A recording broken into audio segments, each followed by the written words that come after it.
السلام علیکم ورحمۃ اللہ وبرکاتہ۔ ناظرین، میں ہوں دانش محمودی اور آج ہم اپنے تجوید کورس کی کلاس نمبر 12 کو پڑھنے جا رہے ہیں۔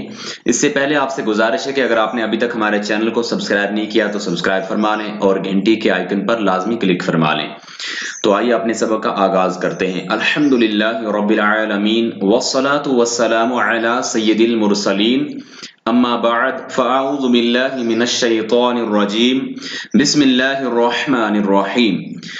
سب سے پہلے یہ بات یاد رکھیں، سبق نمبر 5 میں ہم نے پڑھا تھا تنوین کیا ہوتا ہے اور نون ساکن کیا ہوتا ہے، اور میں نے جب انٹروڈکشن آف مدنی قاعدہ کورس جو میں لیکچر بنایا تھا اس میں میں نے بتایا تھا کہ خاص طور پر 50% صحیح تجوید کے ساتھ وہ بندہ قرآن پاک کو پڑھ سکتا ہے جو تنوین، نون ساکن اور اس کے 4 قاعدوں کو اچھی طرح سے سمجھ لے اور اپلائی کرنے کا طریقہ جان جائے، تو وہ اچھی طرح سے اس چیز کو سمجھ سکتا ہے، یعنی اچھی طرح سے پڑھ سکتا ہے۔ تو وہی آج دیکھیں گے انشاءاللہ عز و جل۔ سب سے پہلے آپ سمجھے تنوین کیا ہوتا ہے۔ 2 زبر، 2 زیر اور 2 پیش کو تنوین کہتے ہیں، ٹھیک ہے۔ اور منون کیا ہوتا ہے؟ جس حرف پر تنوین ہو اسے ہم منون کہتے ہیں، یہ بات بھی سمجھ لیں۔ نون ساکن کیا ہوتا ہے؟ میں آپ کو شارٹ الفاظ میں بتا دوں، جس نون پر بھی جزم آ جائے وہ نون ساکن ہوتا ہے۔ جس نون پر جزم آ جائے وہ نون ساکن ہوتا ہے۔ تنوین 2 زبر، 2 زیر اور 2 پیش، نون ساکن جس نون پر جزم ہو۔ تنوین اور نون ساکن کی آواز ایک جیسی ہوتی ہے، کیسے؟ با 2 زبر بن، با نون زبر بن۔ اب دیکھیں دونوں کی آواز سیم ہے۔ تو آج ہم اس کی مختلف شاخوں کو، پارٹس کو، اس کی اقسام کو سمجھنے سیکھنے کی کوشش کریں گے۔ تو سبق کی طرف چلتے ہیں۔ دیکھیں لکھا ہے نون ساکن اور تنوین کے 4 قاعدے ہیں۔ نون ساکن اور تنوین ایک ہی چیز ہے، اس کے کتنے قاعدے ہیں؟ 4۔ اظہار، اخفاء، ادغام، اقلاب، یہ 4 قاعدے ہیں۔ آج ہم انشاءاللہ عز و جل اس میں اظہار اور اخفاء کو سمجھنے کی کوشش کریں گے۔ اس پورے سبق کے ہم 2 پارٹ بنائیں گے انشاءاللہ عز و جل۔ تو دیکھیں سب سے پہلے اظہار کا مطلب ہوتا ہے ظاہر کرنا۔ جیسے ہم کہتے ہیں کسی کو کہ میں اپنے دل کی بات تجھ سے ظاہر کر رہا ہوں، یعنی تیرے سامنے اپنے دل کی بات بتا رہا ہوں کہ میرا اللہ گواہ ہے میں نے فلاں کام نہیں کیا، مثال دے رہا ہوں۔ تو اظہار کا مطلب ہوتا ہے ظاہر کرنا کسی بات کو۔ تو یہاں پر اظہار سے کیا مراد ہے؟ گناہ نہ کرنا۔ کیا لکھا ہے؟ نون ساکن یا تنوین کے بعد حروف حلقی میں سے کوئی حرف آ جائے تو اظہار ہوگا۔ سب سے پہلے یہ بات سمجھ لیں، حلق سے 6 حروف نکلتے ہیں، حمزہ، ہا، عین، حا، غین اور خا۔ یہ 6 حروف ایسے ہیں جو حلق سے نکلتے ہیں، یعنی ہمارے گلے کے ان پارٹس سے نکلتے ہیں، 2 ایک جگہ سے، 2 ایک جگہ سے اور 2 ایک جگہ سے۔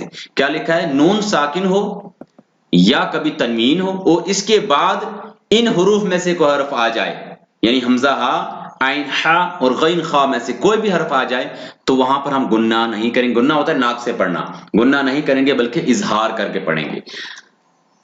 اس کو پہلے یہاں پر ہم پڑھ لیتے ہیں تاکہ آپ کو سمجھنے میں آسانی ہو۔ دیکھیں لکھا ہے میم نون زیر من، حمزہ زبر آ، من آ، جیم زبر جا، من اجا، لام 2 زیر لن، من اجلن۔ اب دیکھیں نون ساکن کے بعد حمزہ آ رہا ہے تو مطلب یہ ہے کہ یہاں پر ہمیں گناہ نہیں کرنا۔ گناہ کیا ہوتا ہے؟ میاں ایسے کر کے۔ ابھی ہم نیچے جو ریڈ کلر والے ہیں ان کو اس طرح پڑھیں گے تو آپ کو سمجھ آ جائے گی ان دونوں میں فرق کیا ہے۔ من اجلن۔ دیکھیں نون ساکن کے بعد کیا آ گیا؟ حمزہ، اور حمزہ کیا ہے؟ حروف حلقی۔ میم نون زیر من، ہا الف زبر ہا، من ہا، دال 2 زیر دن، من ہا دن۔ نون ساکن کے بعد ہا آ گیا تو میں نے ابھی بتایا تھا، دیکھیں ہا یہ بھی حروف حلقی ہے تو یہاں پر بھی ہم گناہ نہیں کریں گے۔ اسی طرح من علق، عین ہے، یہاں اوپر دیکھیں عین حروف حلقی ہے۔ من حکیم، من غفور، من خوف، یہ جتنے بھی ابھی ہم نے حروف پڑھے یہ نون ساکن کے بعد حروف حلقی آ رہے ہیں۔ ابھی تنوین کا ذکر نہیں ہو رہا، نون ساکن۔ اب دیکھیں یہ نون کا ہے ساکن ہے جب اس پر جزم ہے۔ میں دوبارہ پڑھ کے بتاتا ہوں، من اجل، من ہاد، من علق، من حکیم، من غفور، من خوف۔ یہاں تک ہم نے کیا پڑھا؟ نون ساکن کے بعد حروف حلقی۔ اب ہم چلتے ہیں اخفاء کی طرف۔ اخفا کیا ہوتا ہے؟ نون ساکن یا تنوین کے بعد حروف اخفا میں سے کوئی حرف آ جائے. 6 حروف تو ہم نے پڑھ لیے جو حروف حلقی ہیں.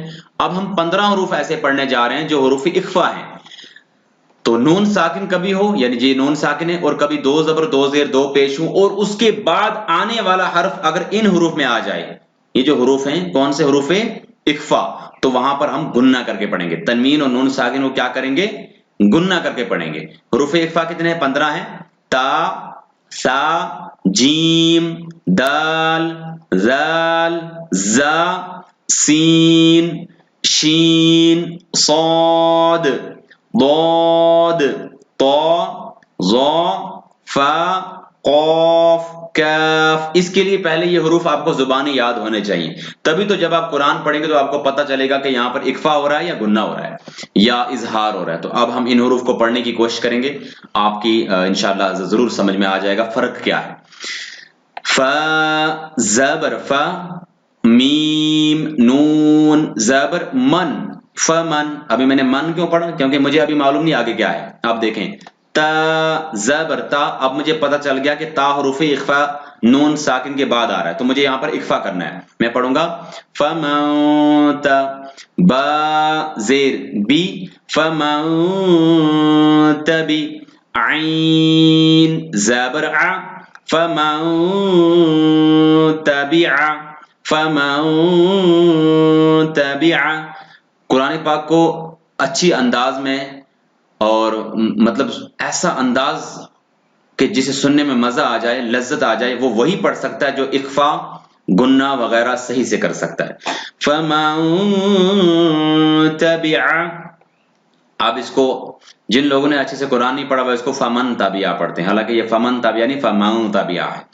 میم نون زیر من، سا زبر سا، من سا، میم زبر ما، من سما، را زبر را، من سمرا، تا دو زیر تین، من ثمرات، من ثمرات. اب دیکھیں نون ساکن کے بعد کیا آ رہا ہے؟ سا.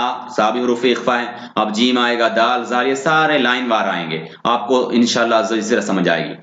میم نون زیر من، جیم واو پیش جو، من جو، عین دو زیر عین، من جوع، من جوع. آپ نے دیکھا ہوگا سورہ قریش میں ہم پڑھتے ہیں لاسٹ والی لائن جو ہم پڑھتے ہیں الذی اطعمہم من جوع، جو من جو من. تو وہاں ایسے کیوں کرتے ہیں؟ کیونکہ نون ساکن کے بعد جیم حروف اخفا ہے، تو یہاں پر اخفا ہوا گننا کیا جائے گا. میم نون زیر من، دال واو پیش دو، کیا بنا؟ من دو.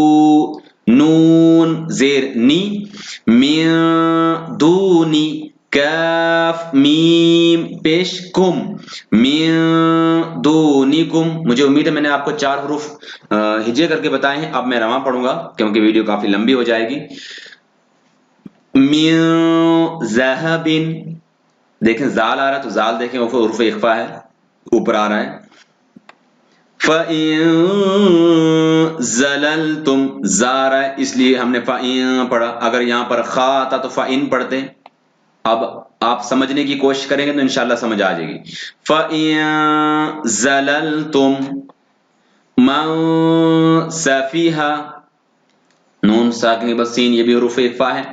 من شکر، من صلصال، ان ضللت، من طین، من طین، من ظلم، من ظلم، من فروج، من فروج. من ایسے نہیں کرنا ہے، من فروج ناک سے پڑھنا ہے.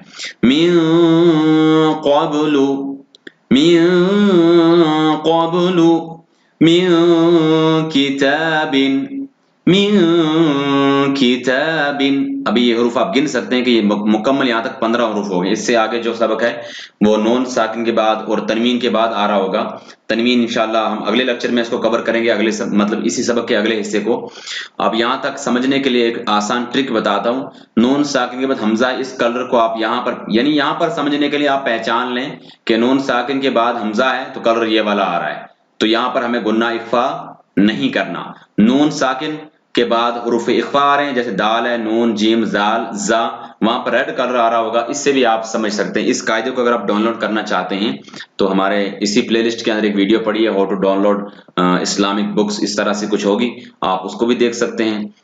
تو وہاں سے آپ اس قاعدے کو ڈاؤن لوڈ کر سکتے ہیں. یہ پڑھنے کے لیے بہت ہی اچھا ہے مدنی قاعدہ، بہت ہی خوبصورت انداز میں اسے لکھا گیا ہے، تحریر کیا گیا ہے، سمجھنے میں فہم انداز میں.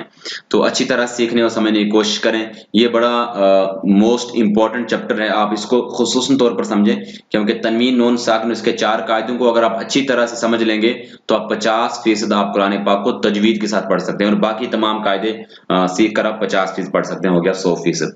تو دعاؤں کی التجا ہے، ہمارے چینل کو لازمی سبسکرائب فرمائیں اور دوست احباب سے شیئر بھی کیا کریں. دعاؤں کی التجا ہے. السلام علیکم ورحمۃ اللہ وبرکاتہ.